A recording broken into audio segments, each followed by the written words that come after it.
लेके रहेंगे भारत से लेंगे Bismillahirrahmanirrahim. Assalamu alaikum. I am Mohsin Raza Khan, lecturer, Department of Law, University of Southern Punjab, Multan. Some dates are not merely recorded in history, they reshape the destination of nations and leave an unidentified mark on the lives of the millions. The 5th August is one of such date. For Pakistan and the people of the Jammu and Kashmir, it's a remembered and a celebration of the constitutional change. But nowadays, as it intensifies, all dispute dependent on the human suffering and renown of the global call for justice, dignity and the right of the people in democratic their own future.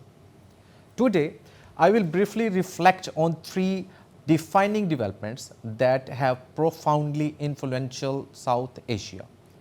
The revocation of the Article 370 in 2029, the observance of the Youm-e-Istehsal and the Ram Mandir Bhumi Pujan in 2020. On 5 August 2019, the government of the India revoked Article 370 of its constitution, ending the special autonomous status previously granted in the region of the Jammu and Kashmir. The decision also led in the reorganization of the former state into two union territories. India described the move as a step towards the internal integration, common development, and uniform governance. However, the decision was strongly opposed by the Pakistan and many Kashmiris who viewed it as a unilateral alteration of the internationally disputed status of the territory.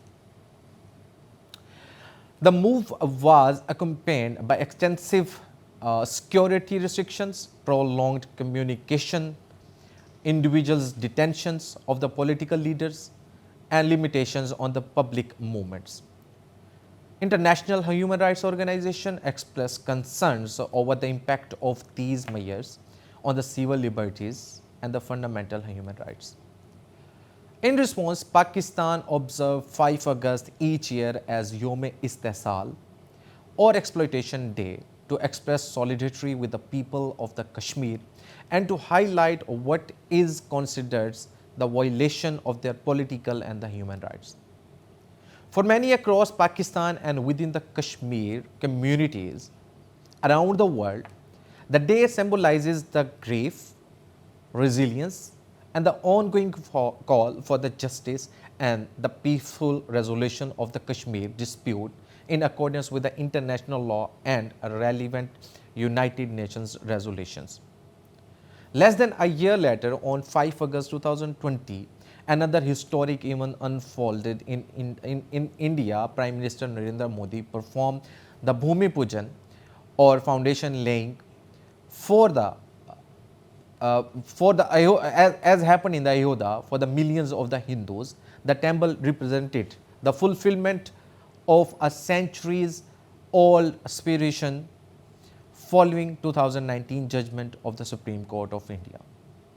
Yet for many Muslims and observers around the world, the event also received the painful memories of the demolition of the Babri Masjid in 1992 and renowned debates over secularism, minority rights, and the religious coexistence in the world's largest democracy.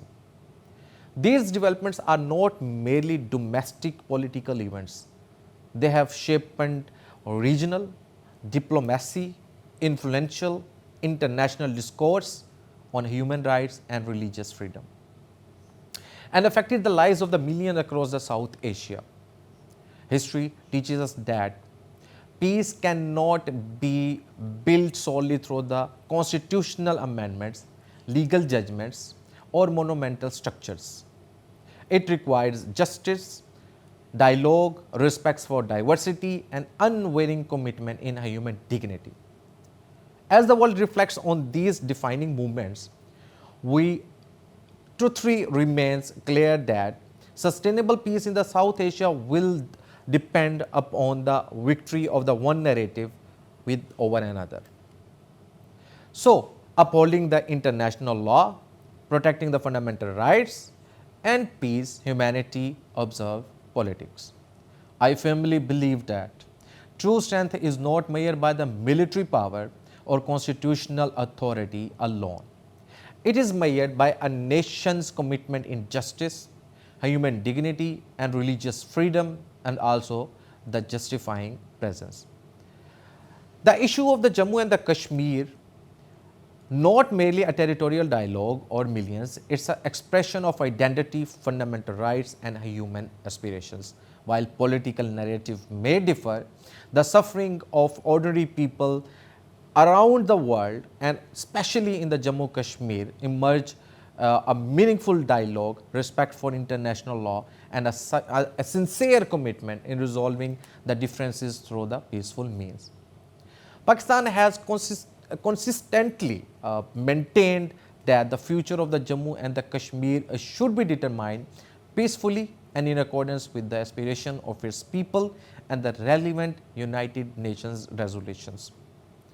Our hope is not for perpetual conflict, but for a future where justice prevails over force, dialogue replaces intentionally, and the inner peace mentally affected. History will remember those, not those who passed the greatest power, who possessed the greatest power, but those who had the courage to uphold justice, protect human dignity, and choose peace over contradiction and contradictions. So, some dates are not merely recorded in history, but we believe that they will shape the future. So, on this specific day, I just have a firm belief that a day will come when all these disputes over the Jammu and Kashmir will be resolved and the people of the Jammu and Kashmir will reflect and enjoy their fundamental rights. Pakistan Zindabad. देखे रहेंगे भारत से लेंगे